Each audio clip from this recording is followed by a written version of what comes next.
Egipto. Se encuentra situado en el extremo noreste de África. Es atravesado de sur a norte por el río Nilo, que desemboca en el mar Mediterráneo. Los egipcios vivían a orillas del río Nilo o junto a los canales. Cada año este río se desbordaba e inundaba los campos situados a sus orillas y los fertilizaba, generando excedentes de alimentos y además el incremento de la población, lo que permitió el desarrollo temprano de esta civilización. La civilización egipcia estaba dividida en dos: el Alto Egipto al sur y el Bajo Egipto al norte, en la desembocadura del Nilo en forma de delta. Se atribuye al rey Menes la unificación del Alto y del Bajo Egipto alrededor del año 3200 a.C. Su acción política significó el comienzo de una gran civilización que perduró cerca de 3500 años. Tras la unión de los egipcios, esta civilización se dio en los siguientes periodos: Imperio Antiguo, desde el 2800 hasta el 2200 a.C. Los primeros faraones crearon un poderoso estado con capital en Menfis, que gobernó todo Egipto y alcanzó un largo periodo de estabilidad. En esta época se construyeron las grandes pirámides de Giza. Imperio Medio, desde el 2050 hasta el 1780 a.C. La capital se trasladó a Tebas. Sus faraones extendieron su dominio hasta la región de Nubia y propiciaron un gran desarrollo cultural. El imperio decayó por los ataques de los hicsos procedentes de Mesopotamia. Imperio Nuevo, desde 1580 hasta 1100 a.C. La unificación del territorio, realizada por el faraón Amosis, permitió ampliar los dominios hasta Palestina y Siria. Además, Amenofis IV instauró una nueva religión en Egipto basada en el culto al dios Atón e instaló la capital en Tel el Amarna. Baja época, desde 1100 hasta el 30 a.C. En este periodo se produjo la decadencia de Egipto, que sufrió los ataques asirios y persas. En el siglo IV a.C. fue conquistado por Alejandro Magno y en el 30 a.C. los romanos lo convirtieron en provincia de su imperio. Organización social.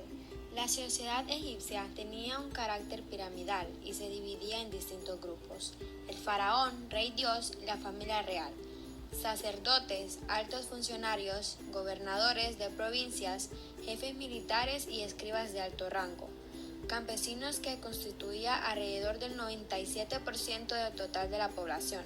Habría que incluir a los artesanos y comerciantes.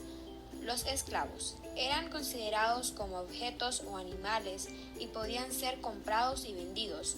Muchos de ellos trabajaban en las casas. Organización política.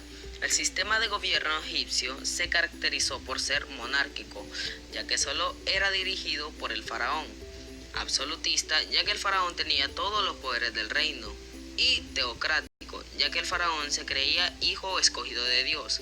De esta manera, justificaba su absolutismo no dando cuentas a nadie sino solo a Dios, ya que se consideraba una divinidad. La religión egipcia era de naturaleza politeísta, es decir, creían en varios dioses y diosas, no en uno solo.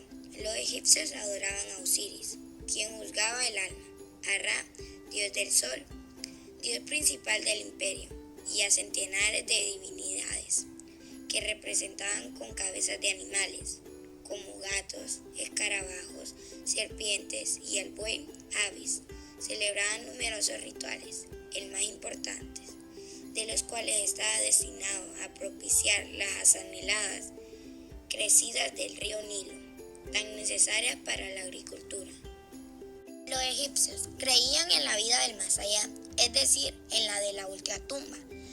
Los difuntos eran enterrados en pirámides o hipogeos. Algunas de ellas eran adornadas con pinturas, relieves y ajuares funerarios.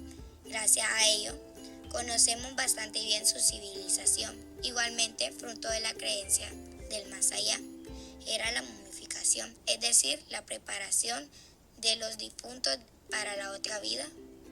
Los cuerpos de los muertos eran sometidos a un largo proceso, mediante el cual Se le extraían las entrañas depositadas en unos vasos denominados conopos y tras ser impregnados en diversas sustancias eran cuidadosamente vendados para preservar el aspecto que tuvieron en la vida. Escritura. En sus inicios se basaba en figuras que representaban un objeto o una idea denominada escritura ideográfica.